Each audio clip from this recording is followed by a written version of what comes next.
세상의 모든 지식 언더스탠딩. 네, 자, 언더스탠딩 시작하겠습니다. 트럼프의 세상이 됐죠? 네. 해리스가 될 줄 알았는데. 될 줄 알았습니까? 약간 아니 근데 막판까지 언론에서도 무슨 뭐 박빙이니 어떻게 될지 모른다고 뭐 난리였는데 네. 막상 뭐 뚜껑을 열어보니까 어떻게 보면 너무 싱겁게 그냥 압승으로 끝나버려서 네. 야 어떻게 이렇게 예상을 못하나. 근데 진짜 여론조사 잘 믿을 게 못 되더라고요. 여론조사 뭐 맨날 틀린다고 뭐라고 했는데도 또 이번에도 이렇게 많이 틀리나 싶기도 하고 네. 또 트럼프가 됐으니까 뭐 좋아하건 싫어하건 간에 어쨌든 트럼프에 대해서 우리가 잘 알아야 될 거 아니겠습니까? 그렇죠. 대처도 해야 되고 하니까 네. 마치 이번 대선을 그냥 예상이나 했듯이 최근에 트럼프 아주 전문서를 쓰신 교수님이 전문가분이 계셔서 네. 멋있습니다. 신의 개입이라는 이런 책을 쓰셨는데 도널드 트럼프 기필 읽기. 마치 난 될 줄 알았다 라고 말씀하시는 서울시립대학교 송희잘 교수님 모시고 네. 트럼프에 대해서 좀 자세히 배워보겠습니다. 알겠습니다. 송 교수님 어서 오세요. 네, 반갑습니다. 네. 송달입니다. 야, 요거 언제 쓰신 책이십니까? 원래 2024년 8월 말에 나왔습니다. 8월 말, 그거 예. 얼마 안 됐네요. 그렇습니다. 아주 따끈따끈한 책입니다. 직전이었는데. 그렇습니다. 강하게 확신하셨나 봐요. 강하게 확신하셔. 난 트럼프다. 예, 저는 뭐 트럼프를 나름 깊이 읽으면서 연구하면서 그런 생각을 가졌는데, 예. 그 제가 책을 내니까 저희 가까운 지인들도, 네. 수고는 했네. 근데 한 권도 빨리 써라. 너 해리스가 되면 어떡하니? 해리스 평전, 해리스 분석서를 써라 이러더라고요. 그래서 제가 예. 사실 속으로 좀 많이 서운하기도 했습니다. 예. 예. 이렇게 트럼프를 제대로 모르고 예. 뭐 무조건 이렇게 트럼프를 좀 뭐 비하한다, 범죄인 또는 뭐 악마, 거짓말장이 뭐 이런 식으로 하는 데 대해서 제가 조금 그랬는데 예. 뭐 우리 사회의 수준이 이렇구나 좀 아쉬웠습니다. 이게 악마하는 거는 좀 문제가 있어요. 그래서 본질을 잘 못 보긴 하는 것 같아요. 예. 좀 뭐 특히 우리나라에서 트럼프에 대해서 좀 안 좋게 제가 보기에는 오해하는 기자들이 게 많아요. 하도 말을 많으니까 기사를 너무 많이 써야 돼. 기자들이 좋아할 수가 없어. 그런 측면인데 아니 이번 대선을 보면서 궁금했던 게 어떻게 이렇게 여론조사는 한 개도 안 맞나. 그렇죠. 지난번에도 좀 틀렸다. 그 전에도 네. 좀 틀렸다. 그런 지적이 많았잖아요. 그래서 네, 나름 여론조사를 할 때 그 부분을 신경 썼을 텐데 그렇죠. 어떻게 이렇게 틀립니까? 저는 두 가지 이유가 있다고 봅니다. 예. 첫 번째는 미국에서 여론조사의 효용성 또 정확성이 최근 20년, 30년 동안 많이 떨어졌습니다. 예. 그 전에는 이제 2000년대 초반만 하더라도 여론조사에 참여하는 응답률이 20% 30%가 됐습니다. 전화로 여전히 그렇죠. 있잖아요. 여전히 전화하죠. 미국 예. 원래 땅이 그렇게 넓으니까 뭐 예. 방문은 거의 불가능한 일이고 다 전화 여론조사로 하는데. 핸드폰도 안 쓰나요? 네, 그렇죠. ARS인지 뭐 직접 하는지는 뭐 별로 구분을 안 하고 있는데 예. 제가 최근에 갤럽 조사를 찾아보니까 거의 여론조사 응답률이 5% 미만입니다. 5%요? 그렇죠. 와. 그러다 보니까 이제 특히 이번 대선 같은 경우 트럼프가 등장한 2016년, 2020년, 2024년 대선 같은 경우에는 트럼프의 핵심 지지자들이 그 농촌이라든가 시골에 있는 근로자들, 농부 또는 이 대형 트럭 운전사 있지 않습니까? 예. 팀스터, 노조원들 이런 사람이에요. 이런 사람들에 대해서는 전화번호도 파악이 안 돼 있고 설사 알고 있더라도 전화를 해도 운전하고 있잖아요. 일하러 나갔는데. 그렇죠. 그렇기 때문에 주로 이제 미국의 여론조사가 약간 대도시 또는 중소도시, 예를 들어 펜실베니아라 하더라도 피츠버그라든가 필라델피아, 예. 뭐 또는 주도인 해리스버그, 뭐 이런 정도에 하니까 일단 연결되는 포착률, 뭐 영어로 하면 리치되는 것이 많이 떨어집니다. 네. 그리고 두 번째는 여론조사 기관들이 상당히 정파적으로 많이 나눠져 있습니다. 예. 뭐 모닝 컨설트라든가 유고브라든가 뭐 또 CNN, 뉴욕 타임스 이런 데는 당연히 친민주당 성향이 더 강하고요. 예. 또 반대로 트라팔가 그룹 또는 라스무센 리포트 이런 데는 라스무센은 자기들은 중립적이라고 하지만은 줄곧 어쨌든 간에 친트럼프 이런 성향이었어요. 근데 여론조사 기관도 그런 성향이 있다. 성향이 있죠. 그 의도성이 작용합니다. 그래서 예. 전체적으로 봤을 때는 거의 한 6대 4 정도로 그 친민주당 성향이 강합니다. 미국의 언론 지형처럼. 질문지도 약간 그렇게 쓰는 그렇죠. 거예요. 예, 맞습니다. 그러니까 이제 그 전화를 어떻게 받은 트럼프나 이 공화당 지지자들은 야 이거 내가 해봤자 얘들이 왜곡할 거고 질문지가 그렇다 해서 응답률이 상대적으로 더 낮은 겁니다. 뭐 그건 제가 이제 여러 가지 자료를 읽으면서 제가 이 신의 개입에도 그런 부분을 썼습니다. 예. 여론조사의 한계성, 또 그다음에 미국 미디어의 이 정파적 편향성, 뭐 이런 걸 썼습니다. 그래서 그 두 가지 이유가 크고 또 미국의 미디어들도 우리가 이제 많이 인용하는 뉴욕 타임스, CNN, 뭐 월스트리트저널, 또 워싱턴 포스트가 사실은 그 지금은 조금 알려지고 있습니다만 너무 친민주당 성향이 강합니다. 예. 그러다 보니까 야 이거는 그 과거에 20년 전만 하더라도 그 미국 주류 매체에 대한 그 지지율, 그 신뢰도가 30% 40%가 됐어요.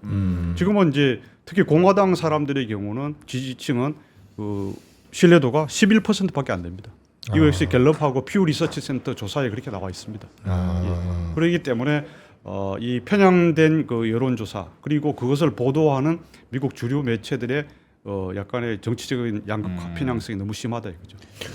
그 요번에 뭐 예. 미국 주요 언론들 중에서도 일부는 뭔가 뭐 그 사설도 게재, 그러니까 그 지지 그렇죠. 그런 것도 좀 게재 안 하기도 하고 조금 바뀐 것 같긴 해도, 그러니까 트럼프가 좀 될 거라고 생각해서 약간 몸살이는 면도 좀 있었던 것 아니, 같은데. 예, 그렇죠. 미국 언론이 이렇게 편향된, 그러니까 뭐 예를 들면 폭스뉴스는 좀 친 트럼프, 뭐 네. 뉴욕 타임즈는 뭐 친 해리스, 뭐 물론 편향성은 있긴 있었을 것 같은데 그래도 이번에 그러니까 이 샤이 트럼프라는 건 꽤 이제 이미 알려진 현상이고 그 오히려 이제 해리스도 히든 해리스가 있을 거다. 남편 몰래 집 투표하는 그런 여성들이 백인 여성들이 있을 거다. 그게 보정이 안 돼. 그 당연히 보정을 해야 될 것 같은데요. 그래서 심지어 이제 이코노미스트가 투표 하루 전날 갑자기 그 높였지 않습니까? 예. 56대 43으로 오히려 해리스가 당선될 당선될 가능성이 높다. 이렇게 했는데 그 이유가 또 골 때리는 거예요. 너무나 트럼프가 적게 계산됐기 때문에 그걸 보정을 많이 했기 때문에 다시 보정을 다시 환산하니까 거꾸로 하니까 이거는 해리스 확률이 더 높다. 가중치를 좀 오히려 그렇죠. 낮췄다. 너무 그렇죠. 샤이를 너무 많이 넣었다. 그렇죠, 그렇죠. 아. 그런데 이제 그게 오히려 대망신이 된 거죠. 예. 그리고 이제 미국 언론의 특히 뉴욕 타임스 같은 경우에 그 아예 대놓고 트럼프를 당선시켜서는 안 된다. 트럼프를 끝내기 위해서 투표를 해라. 아주 이 사설도 짧게 썼어요. 예. 뭐 문장 한 12문장 정도 되는 걸 써서 그걸 네. 아예 홈페이지 프론트 화면에 계속 올려놨습니다. 이거야말로 거의 민주당 기관지죠. 그런데 반대로 워싱턴 포스트의 제프 베이조스라든가 USA 투데이 가넷 그룹 뭐 또 우리 LA 타임스 순시용 그 오너 있는데 그런 데는 진짜 몇십 년 만에 처음으로 그런 이 대통령 지지선언 일종의 폴리티컬 인돌스먼트를 예. 안 하기로 했지 않습니까? 그거는 이제 그나마 저는 그런 것은 언론의 생명, 크레디빌리티, 신뢰도를 위해서는 잘한 선택이다 이렇게 보고 있습니다. 뭘 봐야 될까요? 이게 사실은 저희 그 이번 대선 관련해서 뭐 영상 올리면 댓글창에도 그 여론조사는 알겠어. 근데 내 주위에는 다 트럼프인데 너 미국 안 와봤니? 뭐 이런 게 있던데 뭘 봐야 됩니까? 그래도 믿을 건 여론조사밖에 없는데. 그래서 이제 이 저는 뭐 언론사에 오래 있다가 이제 서울시립대로 왔거든요. 예. 그 저도 여기서 이제 미디어에 대해 이제 관심을 가지고 봤는데 예. 결국은 이제 미국의 뭐 우리 뭐 삼프로 TV도 마찬가지입니다만은 예. 주류 매체 레가시 미디어만 봐서는 미국 사회 전체를 알 수가 없다. 그 미국 사회의 일종의 그 서민들 민중들이 자주 소통하는 거. 일종의 최근에 디지털 미디어들. 예. 또 미국엔 특히 이제 유튜브 이외에도 팟캐스트를 많이 보지 않습니까? 많이 듣지 않습니까? 네. 팟캐스트, 유튜브 또 뭐 X, 옛날 트위터 같은 거 이런 거. 근데 이제 트럼프는 상대적으로 이 주류 매체로부터 공격을 받고 핍박을 받고 아무리 자기 좋은 거는 절대 쓰지 않습니다. 트럼프의 경쟁력은 무엇이다 이런 기사를 뉴욕 타임스, 워싱턴 포스트 절대 안 씁니다. 거짓말을 했다. 또 말 바꿨다. 뭐 이런 거는 막 대대적인 특집을 하면서 말은 자주 바꾸긴 하니까. 물론 바꾸죠. 예, 그렇죠. 그런데 이제 그러다 보니까 트럼프는 아예 이쪽에 그 소셜 미디어라든가 디지털 미디어로 그 완전히 그걸 예. 올인했고 예. 반대로 해리스는 자기는 이 기존의 레거시 미디어들을 많이 이용을 하려고 예. 했는데 예. 별로 성공을 못했잖아요. 네. 폭스 뉴스, CNN 타운홀 미팅, 뭐 또 다른 ABC 뉴스, CBS 나와서 인터뷰를 했지만은 가장 기본적인 질문 그 사회자가 묻는 데 대해서도 대답을 잘 못해가지고 사실 그렇죠. 약간 역부족이었다는 생각은 기본적으로는 들긴 드는데 왜 이렇게 이번에 선거 결과를 보면 압도적일 정도로 사실 트럼프에 대한 지지가 확인된 건데 그렇죠. 사실 우리 같이 이제 미국인이 아닌 사람들 보기에는 그게 막 호감적인 스타일은 아니잖아요. 너무 네. 자국민만 그렇죠. 자국민을 우선한다는 그 메시지가 먹힌 거예요. 왜 이렇게 좋아할까요? 미국인들은 트럼프를? 저는 뭐 이번 미국 대선이 예. 어떤 미국 역사와 또 세계사에 있어서 큰 분수령이다. 예. 뭐 또 다른 말로 거창하게 말하면 변곡점이다 이런 생각이 듭니다.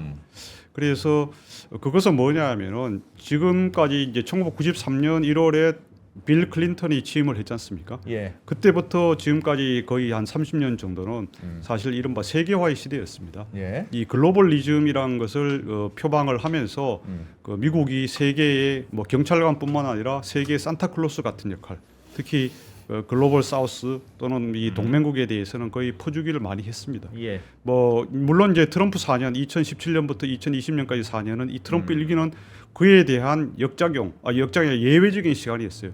그러다 보니까 기성의 이스태블리시먼트들이 이 글로벌리즘을 주창하는 사람들이 트럼프를 사실상 쫓아낸 겁니다. 4년 만에. 그러나 트럼프가 다시 절치부심 4년 만에 돌아왔습니다. 그런데 2004년 이후 20년 만에 내셔널폴 전국 조사에서도 50%를 넘었어요. 트럼프가 항상 그 전에 여론조사 내셔널폴 하면 46%의 벽을 깨질 못했습니다. 예. 근데 그거는 카말라 해리스의 경쟁력이 상대적으로 부족한 것도 있지만은 저는 미국 국민들이 이 트럼프의 주장하는 바 아메리카 퍼스트, Make America Great Again 예. 이걸 특징으로 하는 트럼프의 트럼피즘에 대한 국민적인 인정이다. 이것을 우리의 국가 비전으로 하는 것이 바람직하다라고 하는 완벽한 동의는 아니지만은 그런 데 대한 내셔널 인도스먼트 그것이 이루어져 있고 미국은 당분간 그것을 향해서 계속 돌진할 겁니다.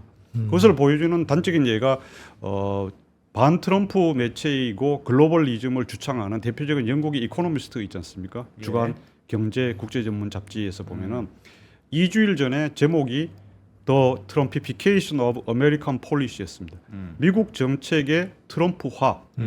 그래서 이거는 뭐냐면은 공화당은 물론이고 민주당의 정강 정책이나 기본적인 정책들이 점점 트럼프 쪽으로 수렴해 오고 있다. 그 아젠다 쪽으로. 그렇습니다. 그래서 거기에다 보면 트럼피즘이 공화당은 물론 민주당의 정책 어젠다를 리디파인하고 있다. 재정의하고 있다. 이렇게 했습니다. 그러니까 궁금한 게 무슨 말씀인지는 알겠습니다만 어쨌든 트럼프는 재임에 재선에 성공하지 못하고 한번 떨어졌잖아요. 그렇죠. 당시에도 그 미국을 뭐 위대하게 만들겠다. 구호는 그때나 지금이나 똑같은 것 같은데 4년을 경험한 미국인들이 이건 아닌 것 같아.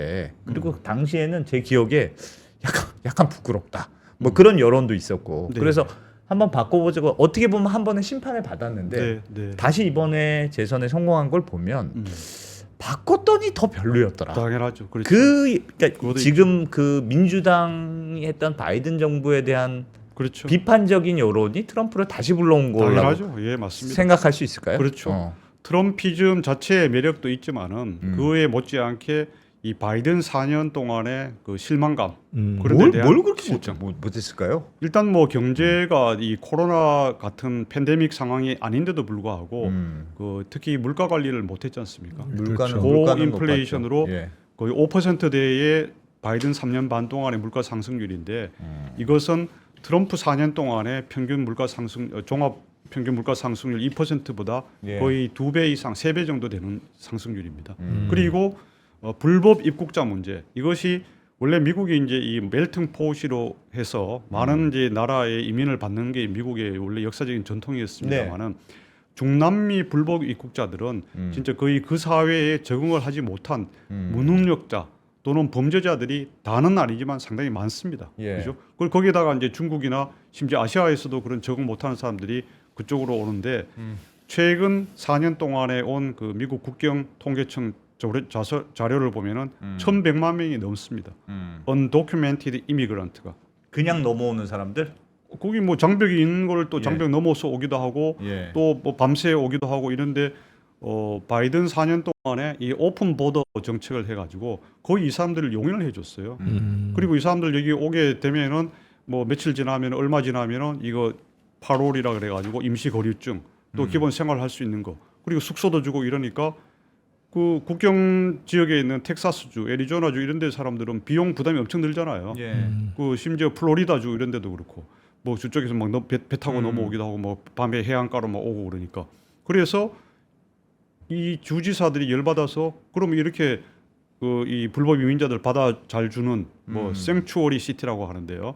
그런 데로 아예 버스로 아니면 심지어 보내버려. 그렇죠. 싼 비행기로 어. 보내버렸어요. 어. 뉴욕이라든가 시카고라든가 이런데 너들 한번 그럼 너들 비용으로 그걸 내라.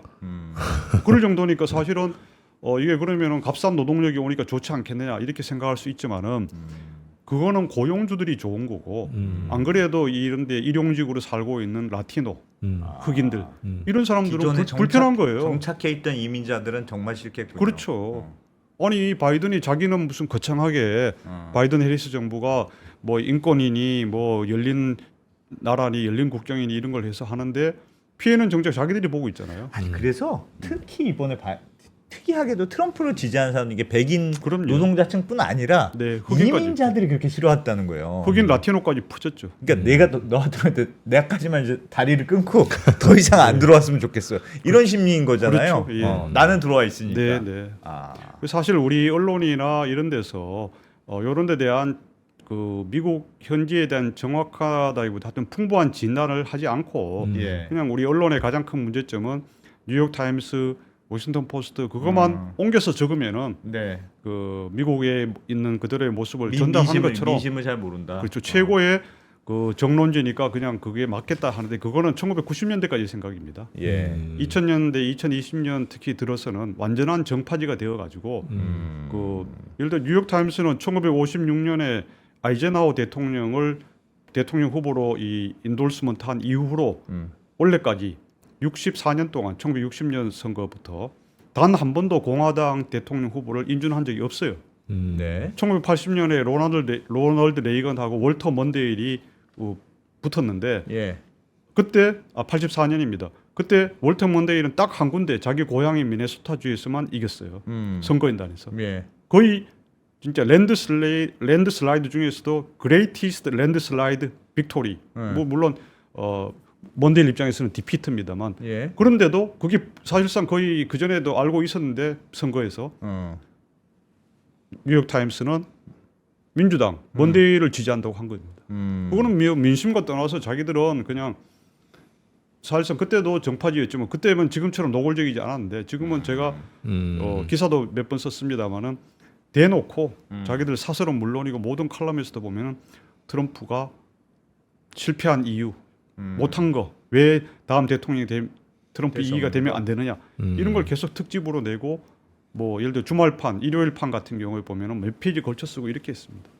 자 이런 거는 물론 할 수 있으나 그러면 또 트럼프의 장점이 뭐냐? 왜 그렇게 해서 40몇 프로의 콘크리트 지지층이 있느냐? 그것도 같이 다뤄야 되잖아요. 제가 뭐 여기서 우리 뭐 뉴욕 타임스 성토할 필요는 없습니다만은 네. 뭐 그런 걸 우리 언론인들이나 또 우리 한국 사회의 지식인들 엘리트들이 제대로 알고서 거기에 대해서 뉴욕 타임스는 원래 이러니까 무조건 이것만 믿고 이게 진리다라고 해서는 안 되겠구나. 그래서 뭐 폭스뉴스도 뭐 친 트럼프도 아닙니다. 그냥 중립 매체고 아니면 그 소셜 미디어라든가 네. 뭐 팟캐스트 또는 그런 X 이런 데를 보면서 균형감을 갖춰야 됩니다. 저희 후배들도 특파원 많이 있고 그런데 네. 특파원 갈 때도 매일 아침 보고 뭐 하여튼 그 한국 시간 아침에 맞춰서 보고할 때 뉴욕 타임스 보고 오늘 이겁니다. CNN 보고 이겁니다. 그렇게 했다가는 진짜 국민들의 웃음거리가 되고 그뿐만 아니라 나라를 잘못된 방향으로 이끌어 나가는 앞잡이가 될 수 있습니다. 그게 매국노지. 딴 게 무슨 매국노입니까? 그것만 그러니까 미국 언론도 사실상 정파가 있으니까 정치적 성향이 있는 걸 감안해서 봐야지. 당연하죠. 예, 지금은 그런 시대가 되어 있기 때문에 뭐 우리나라에서도 사실 미디어가 여러 이 폴리티컬 스펙트럼이 다양하지 않습니까, 그죠? 네. 미국은 더한 겁니다. 미국은 이번에 이 원래 대선에 대해서 데나 베시 CNN 그 앵커 겸 폴리티컬 애널리스트 뭐 얼마 전에도 어제도 그 중계를 많이 하더라고요. 그 여자가 쓴 책이 America's Deadliest Election 올해가 미국의 가장 뭐 이제 데드리스트 뭡니까 잔인한 예. 처절한 선거라는 겁니다.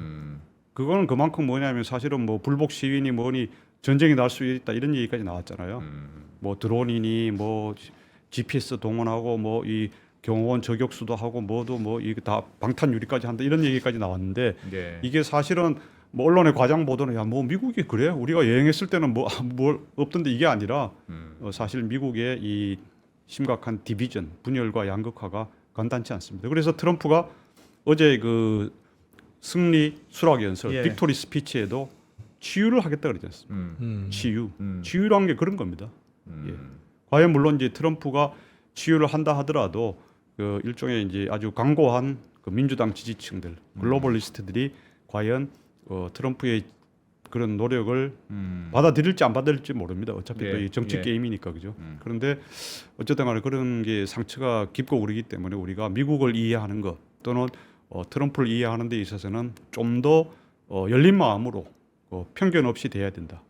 제가 그 말씀을 하나 드리고 싶네요. 우리가 우리 마음속에 개를 3마리 가지면 안 된다는 얘기 아세요? 모르겠습니다. 개요. 네.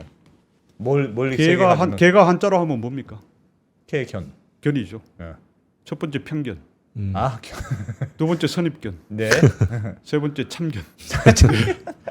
참견 많이 하면 참견도 많이 하면 꼰대라 꼰대라 그럽니다. 그러잖아요. 요즘. 예. 그런데 우리가 이 트럼프 현상 또는 미국의 이런 정치 현상에 대해서 너무 선입견을 가지고 우리 편견 가지고 예를 들어서 카말라 해리스 후보가 되면은 우리 한국이 너무 편한 건 사실이에요. 예. 그러니까 해리스가 돼야 된다. 뭐 선거 기사 쓰거나 아니면 또 우리 뭐 현직 또는 전직 공무원들 만나면은 제가 그래요. 이 책을 드리면은 뭐 이거 왜 이렇게 썼어 이런 말도 하지만은 야 나는 트럼프는 꼴도 보기 싫어. 생각도 하기 싫어. 왜? 그러면은 왜냐 그러면 뭐 우리나라 정치인 뭐 범죄 혐의 많은 누구 같아. 누구가 떠올라. 똑같은 사람이야. 또는 뭐 야 이렇게 인간성도 안 돼 먹고 말도 바꾸고 거짓말만 하는 사람을 나는 대통령으로 인정하고 싶지 않아. 물론 인정합니다. 그죠? 인정하지만은 미국 사람이 뽑겠다는데 어떻게 해요? 미국 사람의 한 40몇 프로 그때만 해도 뽑겠다는데 그럼 우리는 미국에 우리가 보는 것이 생각이 잘못됐나? 뭐 이렇게 보면서 이걸 이 새로 미국 사회에 대한 진짜 정확한 실체, 구조 변화를 이해하려고 하는 노력을 해야 되는데 정작 우리는 우리 보고 싶은 것만 듣고 싶은 것만. 저희가 트럼프를 가장 오해하는 부분들이 어떤 게 있을까요? 이번에 뭐 선거에서도 네. 이거 좋은 질문이네. 예를 들어서 이거는 진짜 이상하다. 네, 좋은 질문이십니다. 트럼프가 진짜 이 부동산 거부 예. 또는 졸부 그리고 결혼도 3번 하고 네. 또 최근에 스토미 데니얼스라는 그 여자 뭐 일종의 매춘이랄까 예. 그런 사람의 임마금 사건. 그렇지 임마금 뭐 그거에서 재판까지 형사 재판까지 가고 그러니까 야 이거 뭐 돈만 많이 알고 덩치도 크고 뭐 근데 약간 남봉꾼 아니야?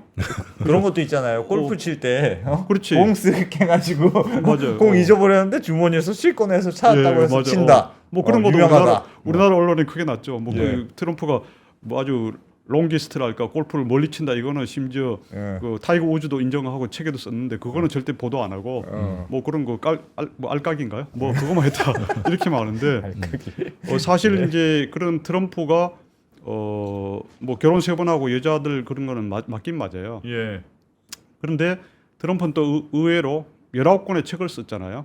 1987년에 자기 41살 때 The Art of Deal, 네. 거래의 기술. 뭐 저도 그 한국에도 책은 읽어봤습니다. 그렇죠. 예. 그게 첫 번째 책이지만은 그 이후로 18권을 썼어요. 그리고 이제 9월 달에도 그 이 사진 화보집을 하나 내긴 냈습니다. 근데 그거는 저는 뭐 별로 책이라 인정하지 않고 근데 19권 중에서 3권을 자기 어떤 정치적 신념, 예. 비전, 내가 왜 정치를 하고 또 미국이 지금 현재 어떻게 돼 있고 어떻게 바꿔야 하겠다.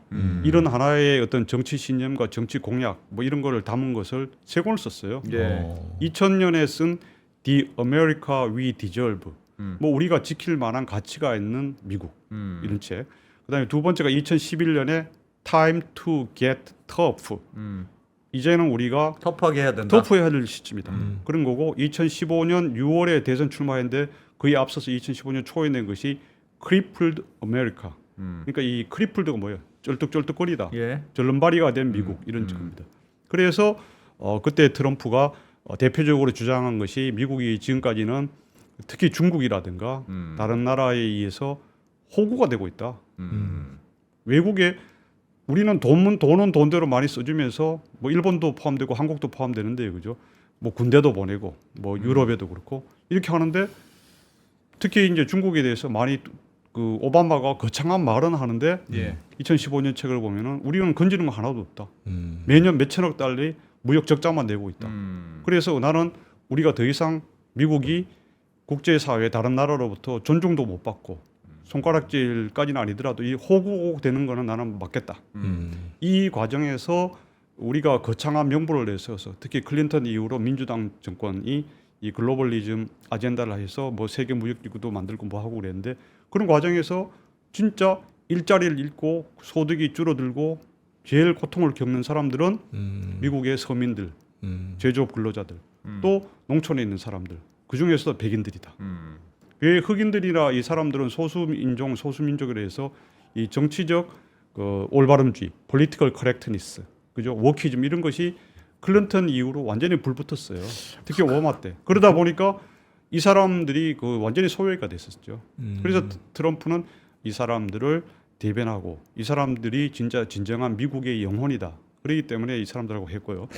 네. 그게 신기해요. 그러니까 말씀하셨던 대로 사실은 트럼프는 어마어마한 재벌이잖아요. 어마어마한 부동산 재벌이고 돈도 많고 그걸 과시하기도 좋아하고 그래서 트럼프를 보면 굉장히 재벌 이런 이미지가 딱 박혀 있는데도 불구하고 그러니까 그동안 미국의 민주당을 갖고 있던 약간 서민들에 대한 그렇죠. 우호적인 우린 노조를 지지해, 우린 서민을 지지해 이런 이미지를 어떻게 트럼프는 그렇죠. 그 재벌의 이미지를 가지고 이거 가져간 건가? 좋은 질문이십니다.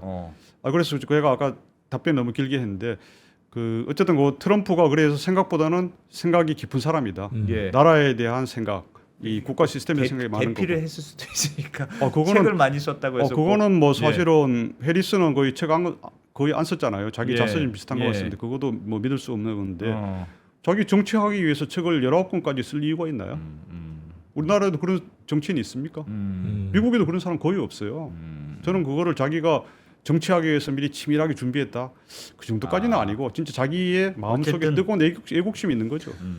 준비가 돼 있었던 거예요. 그렇죠. 그리고 그래서 제가 아까 말씀드리고 싶었던 거는 준비 없이 즉흥적으로 야 이제 뭐 돈도 많이 벌었으니까 그 대통령 한번 해봐야지 이렇게 나온 정도는 아니라는 겁니다. 그런 수준은 아니다. 절대 그런 아니라는 사람들의 거죠. 편견이다. IQ가 150대이고 워튼 스쿨 그래도 졸업했잖아요. 예. 3학년 때 물론 편입했지만은 그리고 미국 사회에 대한 애국심이 있습니다. 뜨거운 애국심이 있어요. 패트리어티즘 이셀프입니다. 그런데 트럼프는 진짜 돈도 많이 벌었어요. 40대 초반, 30대 후반에 자기 평생 먹고 살아도 그 돈 가지고 편하게 그냥 어디 휴양지 가고 뭐 미인들 바꿔가면서 그렇게 살아도 되는 사람인데 그때부터 정작 자기가 나라와 민족, 미국에 대해서 끊임없는 고민을 하고 아메리칸 드림을 부활시켜야겠다 이렇게 한 겁니다. 예. 그렇게 있고 또 우리 두 번째 질문에 우리 안 대표님에 대해서는 그런 겁니다. 원래는 이제 미국의 민주당이 예. 그런 중산층 이하 또 서민들을 대변하는 정당이었어요. 근데 클린턴 이후로 어떻게 됐느냐 하면은 그 민주당은 이쪽에 이제 IT라든가 또 동부 서부의 해안 연안 주들의 그 잘 사는 사람들 뭐 여피라 그러지 않습니까? 예. 뭐 더블 링컴 또 노 퀴즈 딩크족도 있고 이런 이제 고임금자들 예. 또 고학력의 엘리트들 이런 사람들이 주로 세계화를 하면서 제일 수혜자지 않습니까? 그 사람들하고 같이 이게 한 통속이 됐어요. 그러면서 우리나라의 세계화를 외친다는 그렇죠. 이유로 아니죠. 그 사람들이 이제 민주당이 주장하는 것처럼 또 이렇게 세계화를 하면서 세계에도 미국이 기여하면서 자기들이 돈은 제일 많이 벌잖아요. 일자리 잃는 것은 이제 뭐 중하류층이 잃는 거고. 예. 그러니까 이 사람들이 트럼프가 아니라 민주당의 핵심 지지층이 된 겁니다. 또 민주당이 계속 하다 보니까 재미있거든요. 좋거든요. 그리고 명분이 그럴듯하잖아요. 우리 이제 인권과 예. 또 개방과 진보와 뭐 성평등 또 소수민족 그거 뭐 이렇게 하니까 점점점 그게 한동안은 세력이 커져서 그 트럼프도 8년하고 오바마도 8년하고 뭐 이렇게 했는데 뭐 거기에 이제 이게 그러다 보니까 민주당이 서민들의 정당이 아니라 예. 엘리트들 귀족들의 정당 비슷하게 된 겁니다. 그래서 그걸 단적으로 보여주는 것이 2016년 대선에서 힐러리 클린턴이 그런 중서부 미드웨스트 또는 이 러스트 벨트의 그 근로자들 또는 서민들을 보고 힐빌리의 노래에 나오는 그 있잖아요. 예. 힐빌리 엘러지에 있는 거에 그 사람들 보고 영어로 deplorables 이렇게 했어요. deplora는 거 뭡니까? 한탄하다, 슬퍼하다 이런 거잖아요. 예. 진짜 일종의 뭐 좀 심한 말로 쓰레기 같은 한심한 종자들 뭐 이렇게 또 우리나라 그 어떤 분들은 번역했던데요. 예. 이런 식으로 그걸 했고 이번에도 마찬가지였어요. 근데 해리스 역시 그러한 그 구조적인 생각의 구조를 깨지 못하고 거기에 갇혀 있었습니다. 근데 그러다 보니까 이 진심으로 흑인들이라든가 아니면 흑인들 중에서도 잘 사는 사람들은 당연히 그 엘리트들이라든가 부자된 흑인들은 그 지원합니다. 뭐 예를 들어서 오프라 윈프리 이런 사람은 뭐 너무 많잖아요. 잘 나가고 또 뭐 돈도 많이 버는데 이런 사람들은 흑인들이라도 다 이제 카말라 해리스 같은 여자라는 걸 떠나서 지지를 하는데 그 흑인들 중에도 진짜 중하류층이라든가 이런 사람들은 지지할 이유가 없는 겁니다. 명분만 거창하고 우리나라 강남 좌파처럼 그런 이미지로 민주당이 좀 지지 세력을 많이 잃었다. 그렇죠.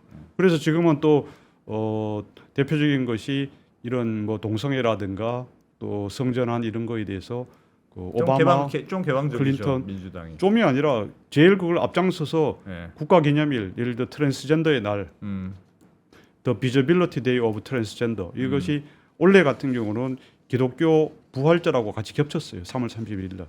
근데 바이든 대통령이 이거를 트랜스젠더를 용기 있는 사람들이다. 나는 앞으로도 더욱 적극적으로 장려하겠다. 국가기념일로 만들었어요.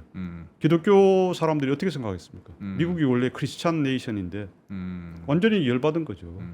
그러니까 이제 트럼프가 좋든 나쁘든 간에 네. 트럼프는 그래도 예전에 기독교 제대로 세례도 받고 그런 사람입니다. 뭐 결혼을 뭐 3번 해서 그렇지. 그러다 보니까 이게 미국의 기독교 우파들하고 완전히 결합을 해가지고 예. 기독교 우파 단체들이 경합주에 몇 천만 달러를 모아가지고 트럼프에게 기부를 하고 실제 가서 운동도 하고 그렇게 했습니다. 저 책에도 자세히 적어놨습니다. 신의 개입입니다.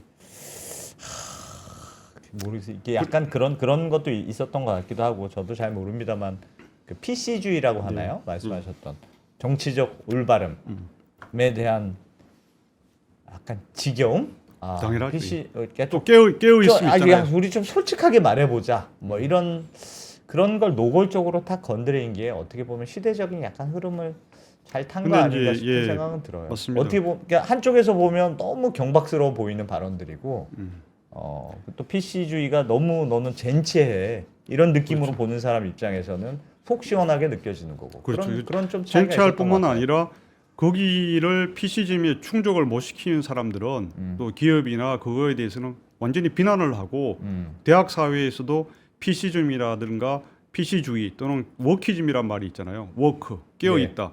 그 워키즘을 흑인, 소수민종, 그 다음에 성소수자를 우대하고 존중하지 않고 동등하게 대우하고 야 이 사람들 뭐 이렇게 더 이상 우대하지 말자 이렇게 하면은 그 사람들을 때리는 거예요. 배싱하는 그런 문화가 펼쳐지고 너무 심하니까 최근에 2, 3년 동안에 특히 심해졌습니다. 그래서 그 초중등 학교 교재에서도 성전환 마음대로 할 수 있어. 예를 들어 부모하고 상의하지 않고 내가 어느 날 갑자기 학교 다니고 이래 보니까 내가 태어나기는 남자였는데 나는 여자가 맞는 것 같아. 나는 앞으로 여자 할 거야. 예. 그렇게 하면 내가 여자다 이렇게 하면은 선생님이나 부모인데 승인을 받지 않아도 부모가 너 그러지 마. 넌 남자야 이렇게 강요를 할 수 없다는 거예요. 예. 그런 법까지 만들었어요. 그러니까 이제 그 학부모들이 들고 일어난 거죠. 이렇게 하면 안 된다. 그리고 교과서나 이런 데에서도 그런 걸 너무 부추기지 마라. 못하게 금서도 지정하고 이랬잖아요. 그거는 진짜 신념의 차이가 있는 건데. 네. 아니 일론 머스크의 아들이 그런 경우잖아요. 일론 머스크 여러 가지 이유에서 트럼프 당선에 앞장섰지만은 뭐 그건 기사도 나왔지 않습니까? 예. 아들이 딸로 된 거잖아요. 예. 자기 그리고 성도 바꿔버리고 예. 관계도 끊어버리고 뭐 이런 경우가 일론 머스크에게만 있겠습니까? 제가 근데 약간 그렇진 않아요. 그러니까 그게 미국 사회 내에서는 그게 이제 피로감이 있었을 수는 있을 것 같아요. 근데 우리나라 입장에서 혹은 우리나라를 비롯한 이제 미국인이 아닌 그 다른 인종들 입장에서는 미국같이 큰 나라가 약간 PC주의 같은 게 있어서 조금 배려도 해주고 해야지 그렇게 하시하게 하면 너무 우리 입장에서 너무 힘들지 않습니까? 동양인들 물론이죠. 뭐, 미국이 이제 좋은 우리가 방향인지는 잘 모르겠어요. 그게. 우리가 이제 뭐 최근에 우리나라에서 유행했던 ESG 물론 예. 뭐 미국에서 유행해서 전 세계로 펼쳤습니다만 ESG에 또 큰 걸 차지하는 게 DEI잖아요. 예. Diversity, Equity 예. and Inclusiveness 포용성 이건데 미국 문제는 미국의 이 PC주의와 워키즘 또 이런 ESG나 뭐 DEI에 입각해서 이게 너무 심하게 되고 있다는 겁니다. 예. 제가 이것도 역시 이제 갤럽이라든가 이런 걸 찾아봤습니다. 예. 찾아봤더니만 자기 스스로가 성소수자라고 생각하는 사람을 조사를 했는데 2011년에는 미국 인구의 3.5%였어요. 근데 2023년에는 7.5%가 됐어요. 2배 이상이 늘었습니다. 예. 그리고 1990년대 말에서 2000년대 초반에 태어난 Z세대에 있어서는 20%라고 대답을 했어요. 예. 자기 스스로가 그렇다는 거고 그거를 숨긴 사람들을 생각하면은 그 10년 사이에 엄청나게 늘어나고 있고 특히 젊은 세대 10대, 20대에는 그 전에도 사실은 많았는데 숨기고 사는 사람들이 많았겠죠. 물론이겠죠. 예. 그런데 이거는 이제 이렇게 되면 어떻게 되냐면은 미국 사회를 지탱해온 가족이라는 것이 붕괴되는 겁니다. 지금 예를 들어서 뭐 실명을 말씀드리기 곤란하지만 우리나라 한국에 와 있는 주한 미국 대사 역시 동성애자입니다. 그리고 미국의 그 뭐 부티 지지라든가 이런 바이든 정부 또는 이 오바마 정부에서 활동한 장관들이라든가 백악관의 위원장들도 동성애자, 성전환자가 늘고 있습니다. 그래서 이 미국의 이 이른바 보수주의자들 입장에서는 야 이거는 이런 흐름을 방치했다가는 뭐 점진적으로 조금씩 늘어나는 건 몰라도 이것이 미국의 주류가 되어서는 미국이 이거는 존경받는 사회는 고사하고 진짜 멸망의 길로 갈 수 있다. 뭐 이런 걸 하고 있는 거죠. 그 어떻게 보면 트럼프는 바람을 잘 탄 거고 네. 메시지도 매우 선명하고 그렇습니다. 해리스 바이든은 얼마나 억울했을까 TV를 보면서 내가 양보도 했는데 네. 저걸 저렇게 못해? 뭐 이런 생각 했을 거는 같아요. 그렇죠. 준비가 너무 덜 된 게 큰가요? 해리스 사실은 저는 처음에 어떤 생각이 들었냐면 바이든하고 트럼프가 처음에 그 연설 그렇죠. 스피치 배틀했을 때 보면 바이든이 너무 늙어 보이고 그렇죠. 트럼프가 훨씬 젊어 보이는 느낌이 들더라고요. 그렇죠. 근데 그래서 망했잖아요 그때 그렇죠. 처음에. 그렇죠. 그런데 뒤에 해리스하고 트럼프가 나오니까 트럼프가 엄청 늙어 보이고 맞습니다. 해리스가 예. 훨씬 젊어 보이는 느낌. 맞습니다. 사실은 해리스도 60이 넘는 나이임에도 네, 불구하고 엄청 젊고 맞습니다. 신선해 보이는 그런 느낌이 들던데요. 맞습니다. 근데도 준비가 너무 안 됐나 이런. 준비도 부족했고 또 바이든이 그 사퇴를 할 생각이었다면 좀 빨리 했었어야죠. 너무 늦었죠. 너무 늦었어요. 네. 그 6월 27일 날 TV 토론 바이든과 트럼프 뭐 처음이자 마지막 하고서 워낙 그때 이제 저도 한 5분 처음에 5분 또는 10분 보니까 예. 야 이건 더 이상 볼 필요가 없다. 바이든의 뭐 내용을 떠나서 뭐 이게 목소리라든가 그렇죠. 뭐 이 떠듬거리고 이런 걸 보니까 더 이상 보기 안쓰러울 정도였잖아요. 그런데 물러난 것이 그로부터 3주 이상 있는 7월 21일에 물러났습니다. 예. 그리고 이제 딴 사람으로 바꾸려고 하니까 시간도 촉박하고 또 모아놓은 선거 자금 그죠 몇억 달러를 이게 계승이 안 된다는 거 아닙니까? 예. 그러다 보니까 7월 23일 이때 거의 사실상 이제 그때부터 해리스가 사실상 후보가 되었고 물론 그 이후에 이제 전당대회에서 확정된 거는 8월 18일부터 22일까지 시카고에서 열린 민주당 전당대회에서 확정이 됐습니다만은 예. 공식 후보로 그때부터 했어요. 근데 7월 23일부터 하더라도 11월 5일까지 얼마입니까? 한 100일 네. 조금 뭐 더 되든가 이렇게 돼요. 근데 그 전까지 해리스가 좀 언지를 바꿔서 뭐 2월이나 3월부터라도 준비를 했냐? 야 혹시라도 모르니까 마음의 준비를 하고 있어라도 했었어야 되는데. 그것마저도 전혀 없었던 거죠. 근데 그래도 어쨌든 바이든도 부통령 출신이고 그래도 부통령이라면 그 국정 같이 하잖아요. 그래서 옆에서 다 보고 예. 내가 이렇게 물론 의견이 갈릴 땐 대통령이 결정하겠습니다만 그래도 옆에서 같이 보고 그런 게 없었을까요? 그렇죠. 근데 바이든하고 비교하기에도 무리인 것이 바이든은 20대 중반인가에 해서 최연소 이제 연방 상원의원이 됐어요. 그죠? 예. 그리고 진짜 평생을 부통령 8년 하기 전까지 계속 연방 상원 의원으로서 일종의 정치적 훈련과 또 이 네트워킹 나름의 정치적인 근육을 키웠어요. 예. 그런데 잘 아시다시피 그 카말라 해리스는 검사 출신으로서 캘리포니아에서 주로 활동하고 뭐 캘리포니아 주 법무부 장관, 검찰총장을 했지만은 상원 의원을 딱 한 번 했습니다. 예. 그러다가 자기 그때 이제 2020년 대선을 앞두고 2020 11월 대선을 앞두고 자기도 대통령 선거 출마하겠다고 같이 하다가 도저히 안 되니까 이제 드롭을 했는데 예. 바이든이 야 이거는 그래도 확장성이라는 측면에서 자기는 백인, 자기는 또 동부 출신, 그러니까 흑인이고 서부 출신을 하겠다. 그렇게 해서 일종의 약간의 궁합을 맞추기 위해서 예. 그냥 특별한 그 경쟁력이 없음에도 뽑은 거예요. 픽을 한 겁니다. 뭐 그런데 이제 사실은 그래서 그때까지 본인의 어떤 이 폴리티컬 머슬이라든가 이 서브스턴스가 많지가 않은 사람입니다. 경험을 한 게 별로 없어요. 그런 건 아쉽더라고요. 이렇게 메시지가 그럼 뭘 하고 싶냐? 그거가 이렇게 한마디로 선명하게 정리되는 건 없었던 것 같아요. 지금 와서 돌아보니까 그 여성 뭐 낙태권 그런 게 이슈는 있었습니다만 그래서 저는 나는 이제 어떻게 하겠다. 그게 그렇죠. 조금 약했던 건 아닌가. 그게 결국은 이제 예를 들어서 1월 달에 그 뉴햄프셔 프라이머리, 아이오와 코커스 뭐 이런 데 할 때부터 1월 달부터 이제 민주당 공화당이 다 그 코커스를 시작으로서 이렇게 경선을 하지 않습니까? 당내 후보 경선, 대선 후보 경선. 근데 그것을 해리스가 하지 않고서 그냥 운 좋게 부통령으로 있다는 이유로 됐기 때문에 저는 그렇다고 봅니다. 오히려. 치열하게 정책을 가지고 토론하고 누가 비전이 맞느냐, 우리 민주당의 정신과 그 미국 사회의 정신에, 그죠? 뭐 이게 됐으면은 자기도 이것을 진짜 날카롭게 샤프하게 했을 텐데 그런 기회가 없었기 때문에 엉겁결에 하니까 이게 깊이가 없었죠. 제 이거 가설 중에 하나인데 진짜인지 모르겠습니다만 가설은 너무 해리스가 착한 스타일이다. 왜냐하면 사실은 바이든 인기가 좀 없었으니까 경제도 안 좋고 그렇죠. 뭐 물가도 높고 이것저것 전쟁도 계속 일어나고 그러니까 바이든은 치고 그렇죠. 나는 다르다는 걸 그렇죠. 보여줬어야 되는데 튀지를 못하는 것 같더라고요. 그렇죠. 얘 날 지명도 해줬고 같은 부통령이었고 이러니까 그 그렇죠. 독하게 마음을 못 먹고 그렇죠. 그냥 다르긴 다른데 뭐가 다르냐가 애매했던 맞습니다. 예. 그게 그게 약간 이제 착한 스타일 그렇죠. 아닌가? 그걸 다르게 표현하자면 예. 정치적인 내공이나 폴리티컬 센스가 부족하다. 또는 이제 정치 권력 의지가 부족하다. 이렇게 권력 볼 의지가 부족했다고는 볼 수 있겠네요. 네, 네. 어. 그래서 바이든하고도 잘 지내고 국민들하고도 잘해서 그 트럼프만 공격하면 되겠지. 그게 이제 사실은 조금은 그 너무나 약간 순진한 생각이죠. 그렇죠. 그냥 우리 장소영 기자가 밟고 그냥 네 대표로 밟고 올라서야 되겠다. 네.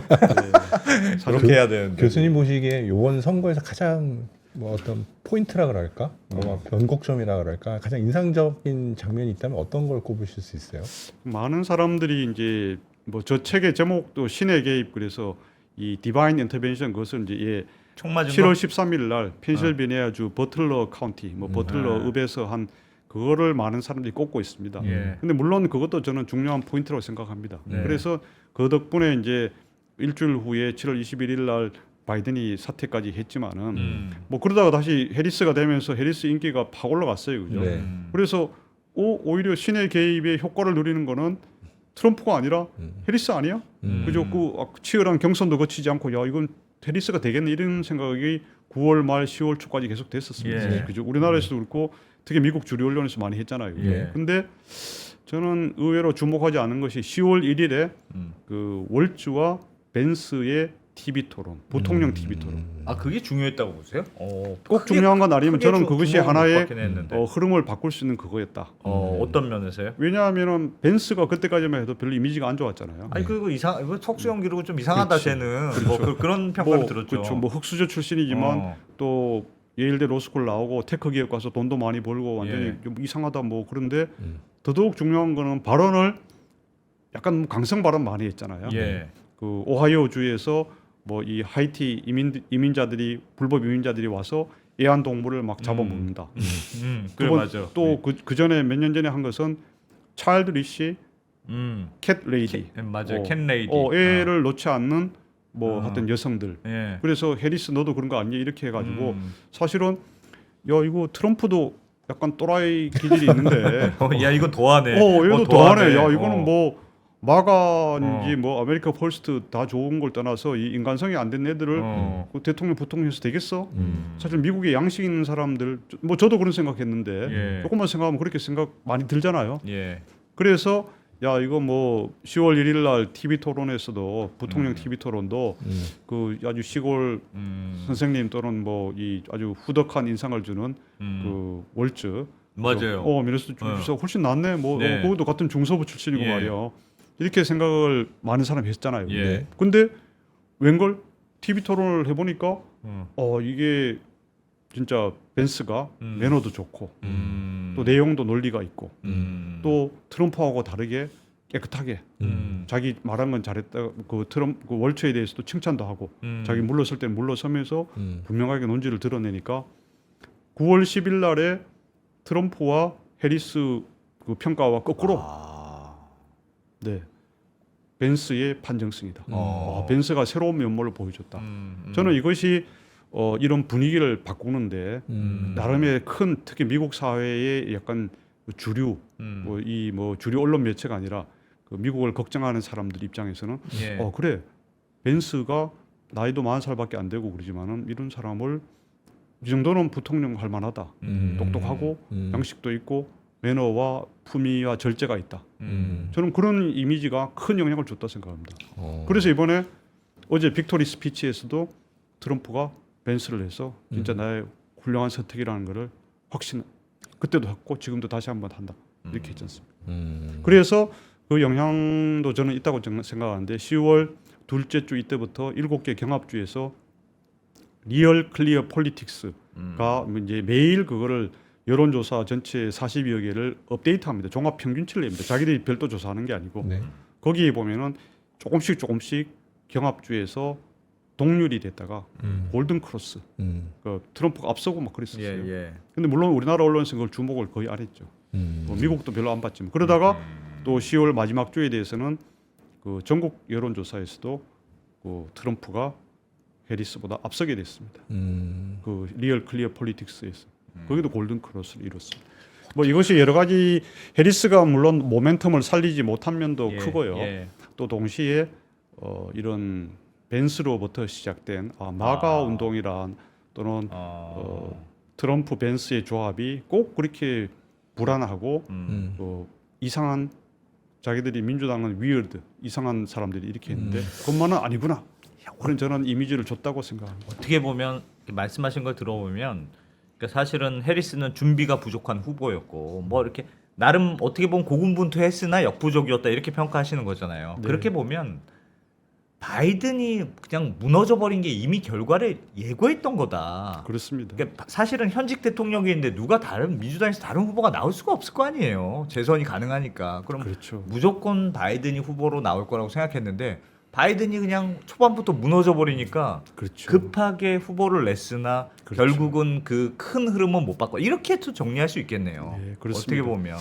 그 마지막에 어떻게 보면 좀 히든 카드랄까 좀 아쉬웠던 거는 지금 시점에서 복귀를 해본다면은 그 펜실베니아 주지사인 셔피로 예. 아주 그 펜실베니아 전체에서 신망이 높고 예. 앞으로 차세대 차기 민주당 대선 후보로 감으로도 지목되고 있습니다. 게빈 뉴섬 캘리포니아 주지사와 함께 그 사람도 후보 그렇죠. 거론됐었었는데. 이런 사람을 예. 부통령 후보로 했었더라면 최소한 펜실베니아에서 그 승기를 잡을 수 있었습니다.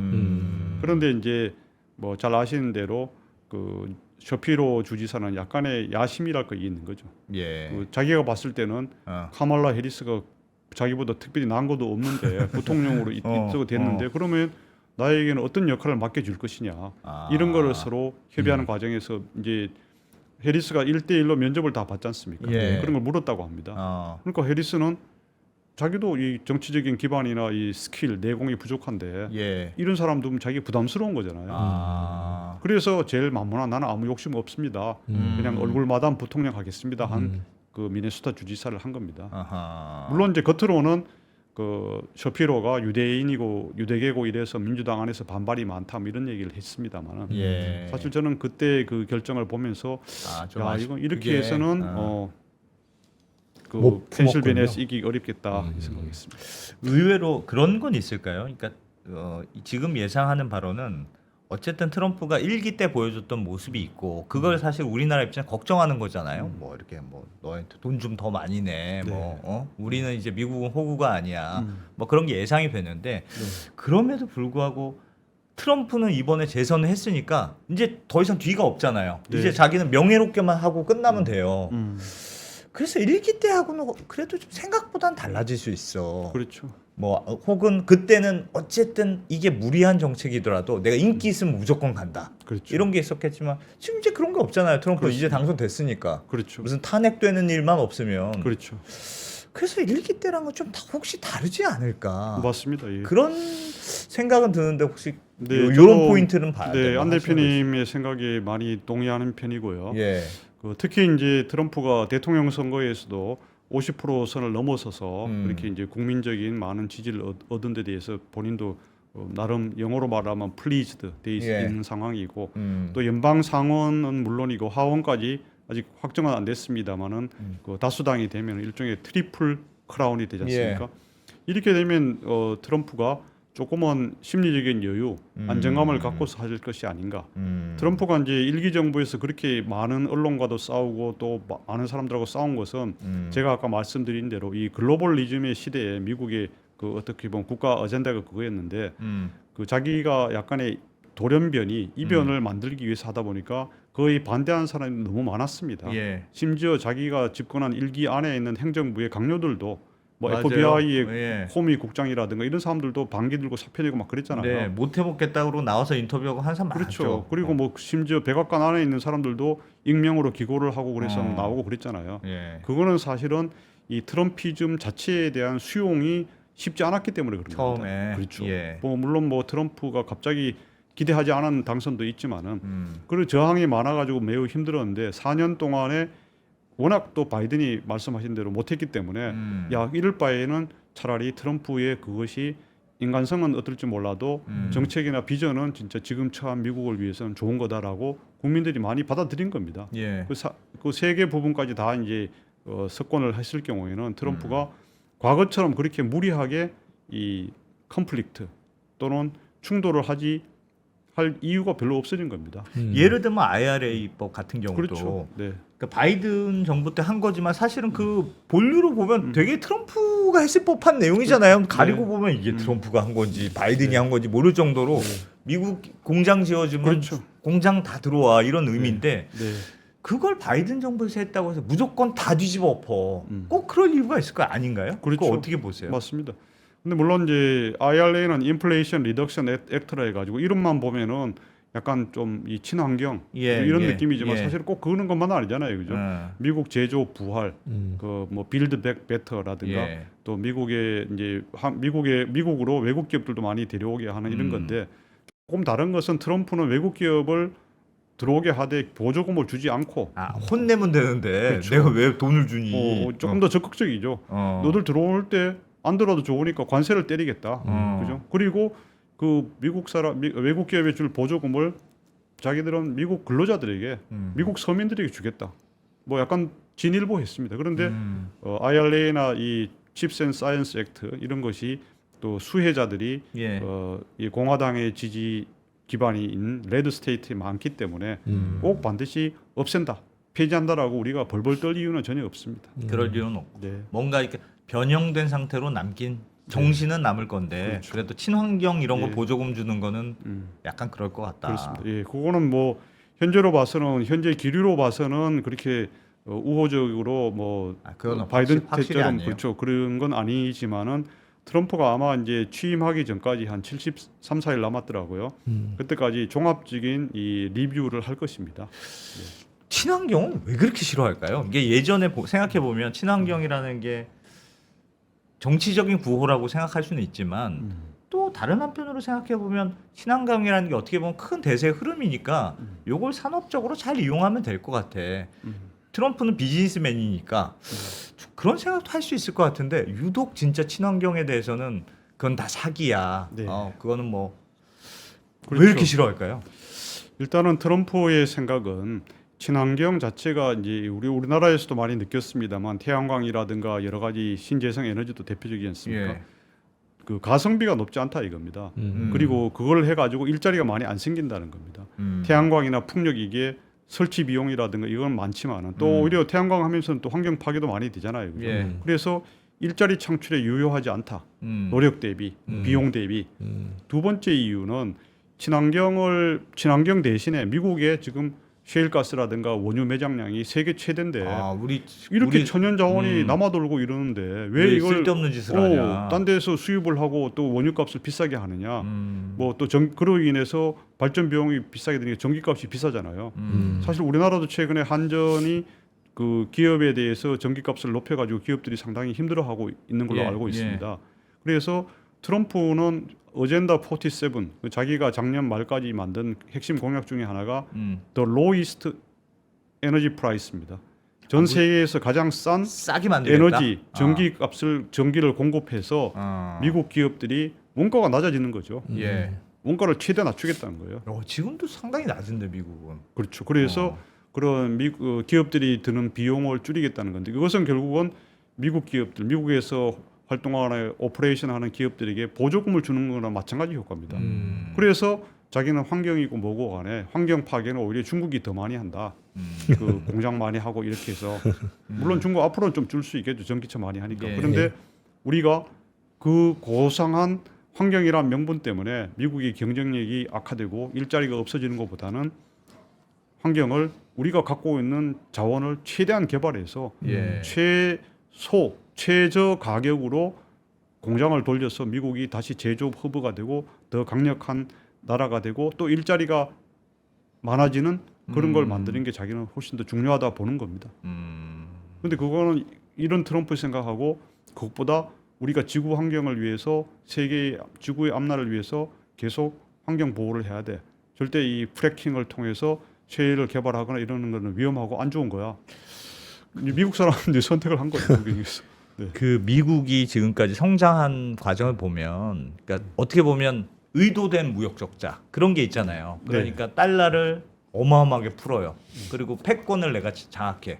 그래서 무역 적자를 계속 보지만 결국은 무제한 달러를 공급할 수 있는 나라니까 그걸로 무역 적자를 보지만 어쨌든 부는 계속 미국으로 들어오게 되는 그 희한한 그러니까 의도된 무역 적자와 세계화를 통해서 미국의 성장이 이어졌는데 네. 지금은 이제 그걸 반대로 돌리겠다는 거잖아요. 그렇습니다. 그건 괜찮을까요? 근데 그거 어떻게 보면 그 전략은 다 미국이 만들어낸 전략인데 네, 그렇죠. 물론 일시적으로 피로감이 있어서 우리도 좀 우리 거 잠깐 챙길래 할 수는 있겠으나 이런 트럼프의 어젠다가 계속 만약에 된다.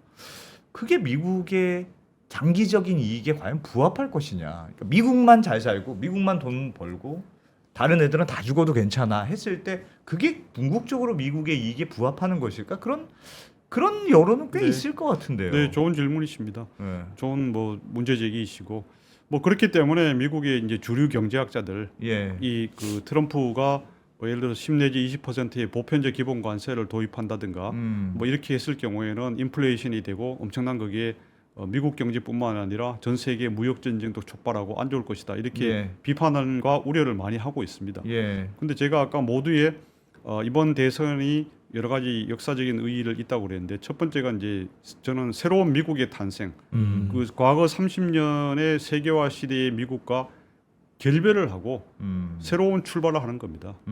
그래서 뉴욕 타임스도 심지어 제목을 이렇게 했어요. 그 어제 뭐 오늘 아침 우리 한국 시간으로 봤을 때 Nation's Sense of Itself 그것을 완전히 바꾸겠다는 겁니다. 그래서 미국의 존재하는 이유, 목적이 달라지는 겁니다. 예. 그래서 과거에 그냥 그 이렇게 뭐 진짜 세계화를 표방해서 딴 나라를 잘 살게 하고 발권 국가라서 우리는 계속 빚을 지고 무역 적자, 재정 적자, 쌍둥이 적자를 하면서도 예. 같이 잘 살자 이런 주장이었는데 그것을 계속 하다 보니까 특히 중국이 중국을 너무 키웠어. 미국 GDP의 80%까지 왔잖아요. 예. 최근에는 뭐 환율 때문에 한 70% 밑으로 떨어졌습니다만은 환율만 또 이렇게 한다면은 거의 70몇 프로, 80%까지 됩니다. 근데 미국이 2차 세계대전, 1차 세계대전을 포함하더라도 미국의 GDP의 70%까지 온 나라가 한 번도 없었어요. 독일, 일본을 합쳐서도 그렇게 안 됐습니다. 그래서 또 더 무서운 거는 시진핑이 집권한 이후로 중국은 아예 대놓고 예. 중국몽, 차이니즈 드림을 해서 이거는 뭐냐면은 미국을 밀어내고 세계 패권 국가가 되겠다는 선언입니다. 얼마 안 남았어요. 2049년에 자기들 중국 공산당의 중국 대륙 석권, 이른바 신중국 출범 100년까지 그걸 하겠다는 거예요.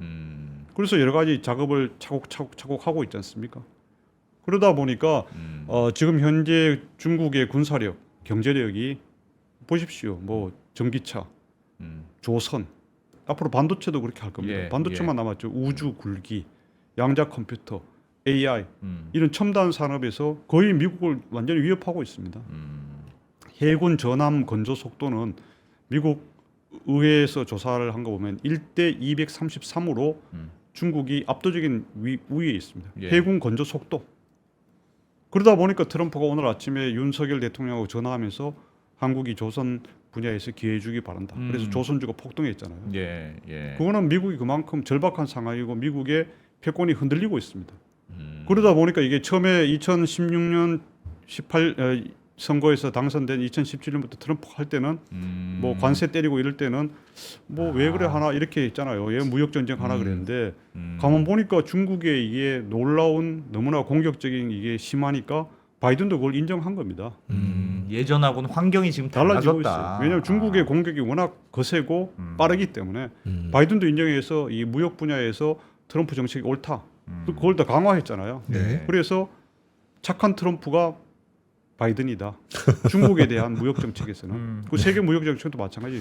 트럼프가 네. 세계 무역 기구를 무력화했는데 바이든이 그 복구시켰습니까?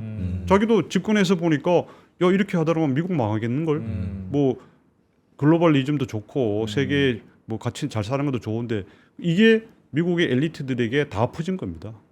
그래서 제가 말씀드린 것이 미국 정책의 트럼프화라는 것이 이것 때문에 그런 겁니다. 아니 그러면은 중국은 견제를 하더라도 이게 바이든이 했던 우방과의 이게 바이든이 사실은 바이든 정부 때는 중국은 견제하지만 일본하고 한국은 우리 편이야. 그러니까 사실은 그래서 바이든 정부 때 우리가 미국 무역 비중이 더 높아졌잖아요. 네. 그러니까 그런 건 그래도 우리는 그래도 그런 게 있어야 네, 아, 네. 그래. 그럼 뭐 괜찮아. 우리 미국이랑 친하면 돼. 이런 그렇죠. 거라도 있지. 그거는 근데 이제 트럼프는 그렇죠. 그런 것도 약간 부정하는 것 같아서 그렇죠. 그게 걱정인 포인트예요. 그렇죠. 그거는 이제 우리 심리입니다. 우리의 동양적인 생각, 한국적 생각으로는 예. 야 이제 당신 형님하고 내 동생 할 테니까 무조건 동생 보호주면 되는 거 아니야? 예. 우리도 편할 테니까 너가 아니라 형인데 잘할게 이런 생각이 들잖아요. 예. 근데 그거는 이제 아메리칸 캐피탈리즘, 아메리칸 카우보이 입장에서는 그런 생각이 아닌 겁니다. 미국이 지금 당면하고 있는 경제적인 문제, 군사적인 문제가 상당히 생각보다는 그 좀 촉박해요. 예. 영어로 말하면 이미넌트합니다. 예. 그러다 보니까 트럼프의 생각은 뭐냐면은 아무리 동맹이라 하더라도 무조건 그냥 지원을 못한다. 예. 그 우리 미국과의 거래를 해서 무역 흑자도 많이 내고 이런 나라, 또 부자가 예. 된 나라는 동맹이라 하더라도 이 미국에 대해서 또는 이 자유민주 질서의 국제 질서에 기여를 많이 하는 사람, 분담금을 많이 내는 나라는 우리 미국의 군사력과 경제력으로 보호를 하고 진정한 우리의 친구다. 그 다른 말로 리차드 그레넬이라고 이번에 이제 2기 정부에서 그 안보보좌관, 백악관 또는 이제 국무장관으로 유력시 되고 있는 트럼프 일기에 독일 대사한 사람이 있습니다. 예. 그 사람이 지난번 그 전당대회 할 때 어떻게 얘기했냐면은 모든 클럽에는 회비가 있다. 미국이 주도하는 관로하죠, 그죠? 클럽에는 회비가 있는데 회비가 100만 원 하다가 200만 원 할 때도 있는 거잖아요. 그 클럽을 유지하기 위해서. 예. 예. 회비를 내는 인상에 동참하는 나라는 클럽에 계속 있는 거고 회비를 비싸니까 뭐 못 내겠다 이런 사람은 나가라는 거죠. 그런 생각이에요. 그래서 이게 이제 제가 그렇기 때문에 미국의 sense of itself, 자기 스스로에 대한 정체성, 미국의 국가의 방향, 새로운 미국의 탄생 이것이 바로 그런 거라는 겁니다. 그래서 우리가 동맹이라 그래서 한국적인 관점에서 야 우리 70년 동안 같이 잘했잖아. 한국 전쟁에서도 같이 피 흘리고 네. 베트남에서도 피 흘리고 예. 뭐 그 이후로 이라크나 뭐 대만 이런 데는 우리가 쌩까고 있지만은 그러니까 하면 좋잖아 형 이런 말을 하고 싶죠. 그죠? 우리가 그러나- 열심히 했어. 우리 그동안. 그렇죠. 그러나 트럼프 입장에서는 다 좋아. 어. 근데 그거를 피를 흘리든가 솔직히 어. 말해서 지금 근데 전쟁은 자기는 트럼프 안 하려니까 그러니까 돈을 많이 내죠. 돈을 내든가. 그게 나에 대한 우리의 동맹으로서의 정신과 우정을 보여주는 증표야. 그렇게 요구를 하고 있는 겁니다. 돈으로 모든 고맙다는 건 돈으로 말하는 거야. 그 왜냐하면 제가 또 한 가지 말씀드리고 싶은 건 미국의 재정 적자가 올해 7월 말로 35조 달러 넘었잖아요. 예. 지금 이 추세라면은 1년에 3 내지 4조 달러가 늘어나요. 재정 적자가. 근데 그 우리나라의 GDP가 얼마인지 아시죠? 달러로 했을 때 1조 7천억 달러입니다. 예.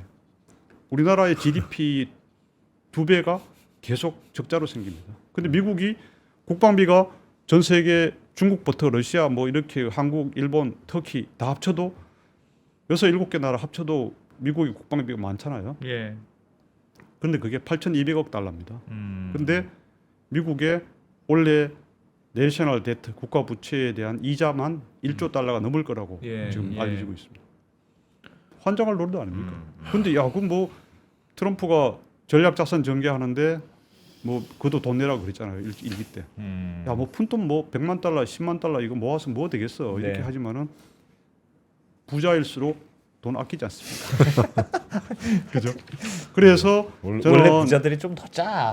저는 그런 점에서 어. 그리고 트럼프가 방위비 분담금에 대해 가지고 그 1987년 이 무렵부터 네. 그 거래 기술에서는 언급 안 했지만은 그 예. 무렵에 여러 가지 연설이나 뭐 말해서 또 심지어 신문 광고도 자기 돈 내 가지고 예. 그 워싱턴 포스트, 뉴욕 타임스, 보스턴 글로브 동부의 아. 3개 지역에 그 대표 신문에 그 광고를 냈어요. 예. 그 일종의 뭐죠? 의견 광고.